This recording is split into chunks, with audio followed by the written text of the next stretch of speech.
Psalms, Psalm 18, session number 4 of Psalm 18. This time we're going to look at chiastic steps B and B prime. That, of course, is the second step in and the next to the last step out.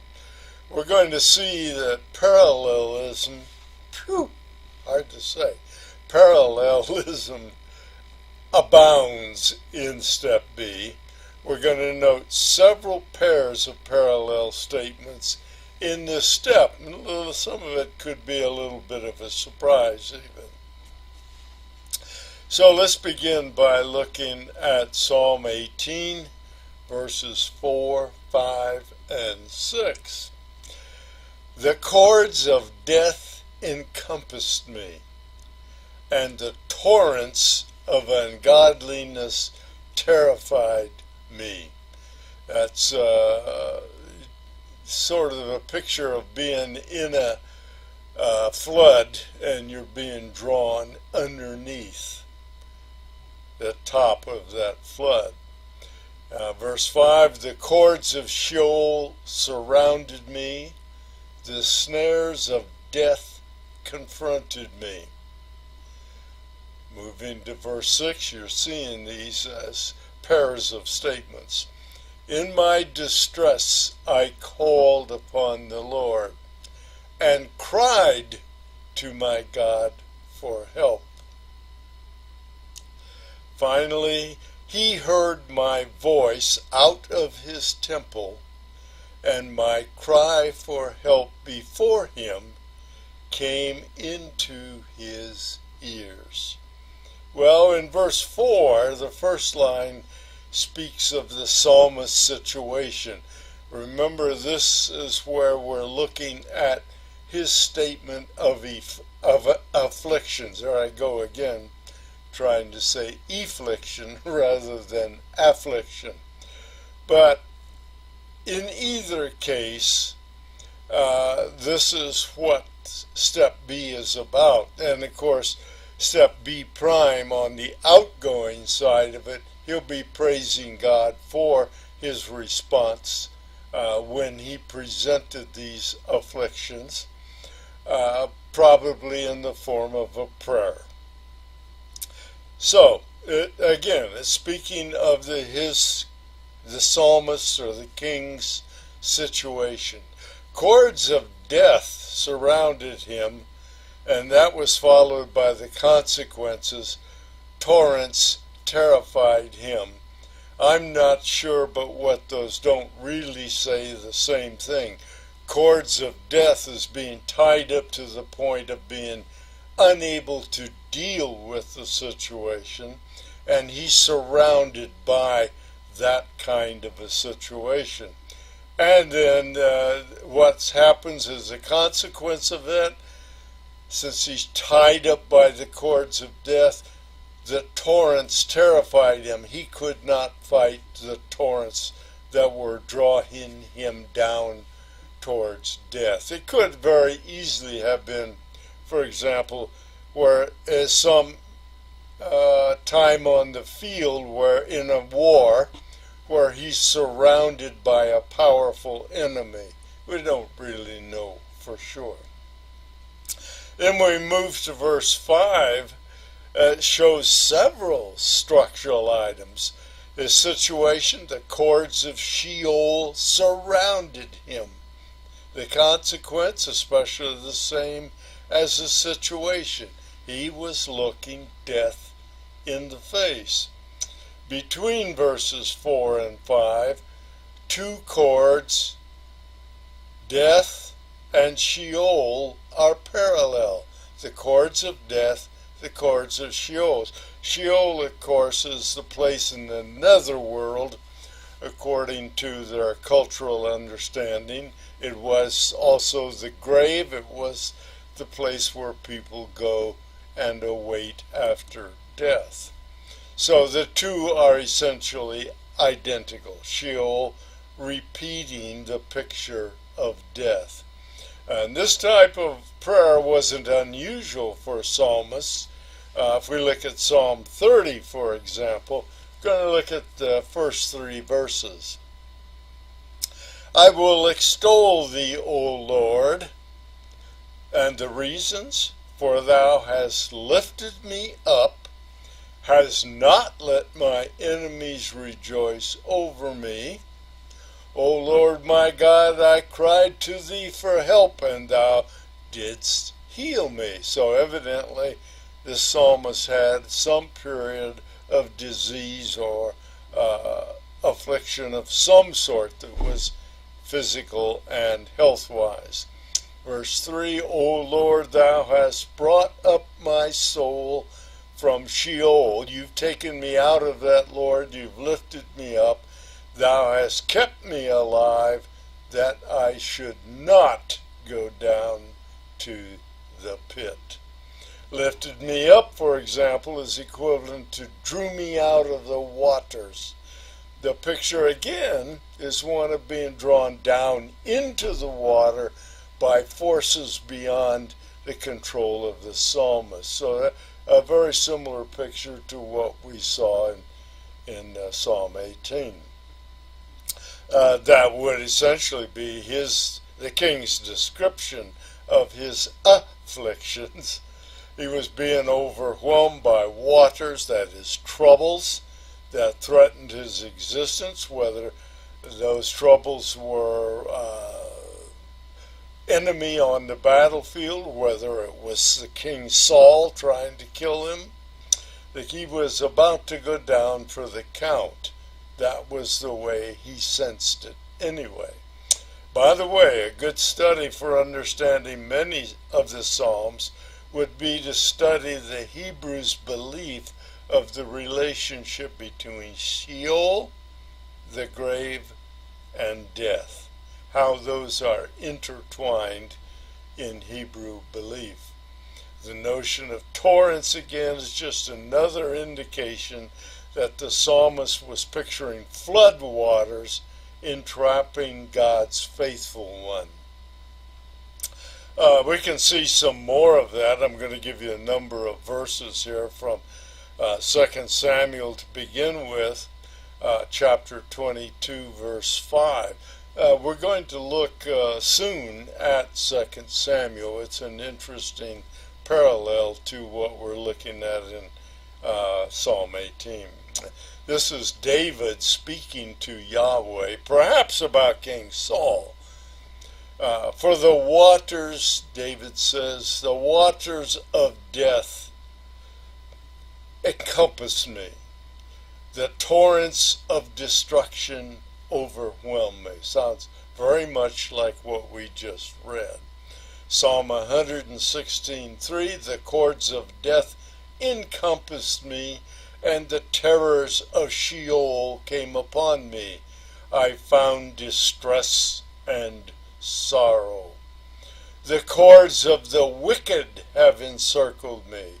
So it could be being tied up by the work and effort of evil, or it could be on the battlefield, or it could have been on Saul. All of these things are possibilities. That was Psalm 119, verse 61. Psalm 140, verse 5, the proud have hidden a trap for me, and cords, they've tied me up. They've spread a net by the wayside. They have set snares for me. So what we're reading in Psalm 18 isn't unique to that particular psalm, certainly. 144, verse 7, just a couple verses, a couple of psalms after the one we just looked at. Psalm 144, verse 7. Again, this is a prayer of David. He says, stretch forth thy hand from on high, Yahweh. Rescue me, deliver me out of great waters, out of the hand of aliens whose mouths speak deceit, and whose right hand is a right hand of falsehood. So the picture of overwhelming floods is fairly typical in the Psalms. And the idea of a torrent just adds to that dreadful picture, particularly where judgment is concerned. Look at Jeremiah 47, verse 2. Thus says the Lord, behold, waters are going to rise from the north. That would have been Babylon, by the way. That's trouble, of course. And the waters become an overflowing torrent, and overflow the land from all its fullness. This flood that's coming in to Jerusalem and to Judah is going to overflow everything about us. The city and those who live in it, so Jerusalem's going to be first on their target. And the men of Israel will cry out, every inhabitant of the land will wail. So this torrent that's coming in is going to bring about great sorrow, great wailing, great crying, great need for help. It was a judgment on Judah. And Jesus used the torrent as a picture of destruction also. Going to move to Luke chapter 6, verses 48 and 49. This is a very familiar story. I'm sure that you know it. He is like a man building a house who dug deep and laid a foundation upon the rock, and when a flood rose, the torrent burst against that house and could not shake it, because it had been well built. I'm not sure why you would build it in a floodplain, even with a good building. You know it would withstand the flood. I'm still not sure why you would do it. Maybe it's a question of going into something you know is going to be a problem, but you go in and stand strong against it. The foundation, of course, is a foundation of the teaching of the apostles. But the one who has heard and has not acted accordingly is like a man who built a house upon the ground without any foundation, and the torrent burst against it, and immediately it collapsed, and the ruin of that house was great. Point is, you want to be able to stand the torrent of evil, of opposition, of difficulty in life. You need a foundation from Scripture. Even Satan tries to get into the act, causing some of these torrents of floods. Revelation 12:15 speaks about that. And the serpent, you can guess who that is, poured water like a river out of his mouth after the woman, and this was Israel, so that he might cause her, Israel, to be swept away by the flood. So in the last days, Satan's going to have a new go at Israel, and the image of the flood and the torrents is given to describe it.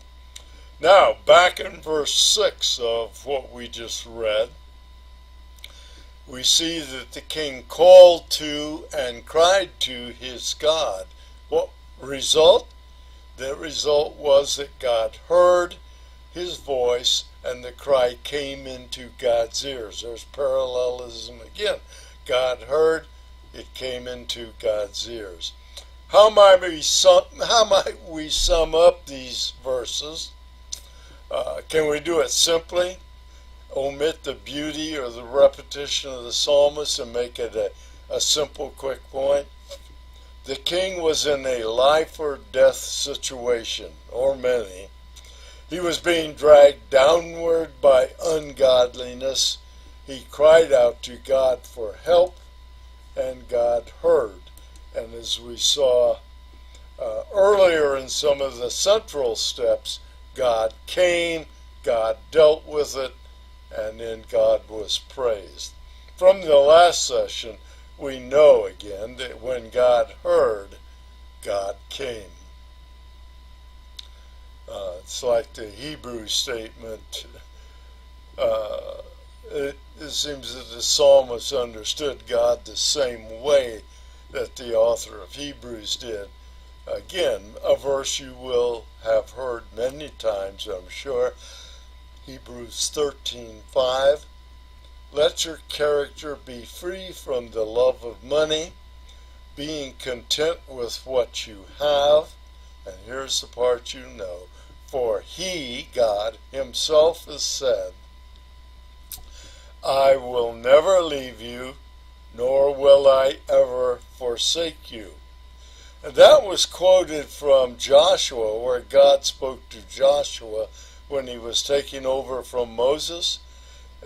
God said this to Joshua, no man will be able to stand before you all the days of your life. I'm with you, Joshua.